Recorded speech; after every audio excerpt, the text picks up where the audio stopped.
হচ্ছে উড়িষ্যায় বাংলায় কথা বললেই তাকে মারা হচ্ছে। মহারাষ্ট্রেও হয়েছে, উত্তরপ্রদেশেও হয়েছে, বিহারেও হয়েছে।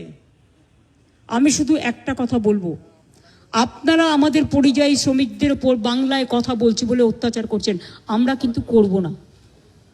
এটাই আপনাদের সাথে আমাদের তফাৎ। আমার এখানেও 1.5 কোটি বাইরের লোক আছে, কাজ করে, সব ধর্মের, সব বর্ণের, সব রাজ্যের। মনে রাখবেন, এটা কারো হাতে তাস তুলে দেবেন না। আমি না করলেও অনেক হিংসুটে লোকের তো অভাব নেই।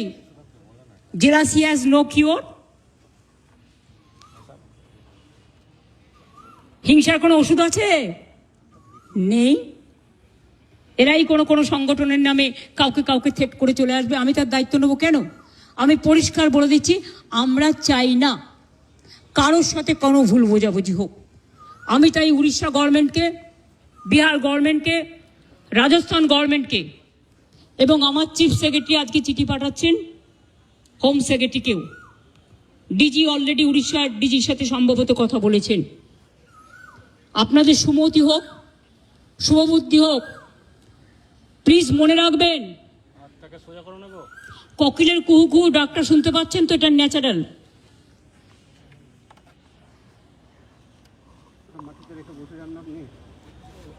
এই ডাক শুনতে আমাদের খুব ভালোবাসি আমরা। কিন্তু কাক আবার কর্কশ কণ্ঠে কিন্তু ডাকে। দ্বারকাকও আছে, চিলও আছে, শকুনিও আছে। শকুনি মামা দয়া করে হবেন না। লাল শাক আর লাউ শাক এক নয়, পরিষ্কার বলছি। আমি নয়, দুটো পরিবারের সাথে দেখা করে 10 লক্ষ টাকা করে আমাদের কমিটমেন্ট ছিল, হাতে তুলে দিয়ে আসতাম। তো আপনারা লুকিয়ে নিয়ে গেলেন কেন? এটা কিডন্যাপিং করে নিয়ে যাওয়া নয়, কাউকে নিয়ে যাওয়া। তাদের দিয়ে কালকে আমাকে খুব গালাগালি দিয়েছেন। দিন না, আমায় গালাগালি দিলে আমার গায়ে ফোসকা পড়বে না।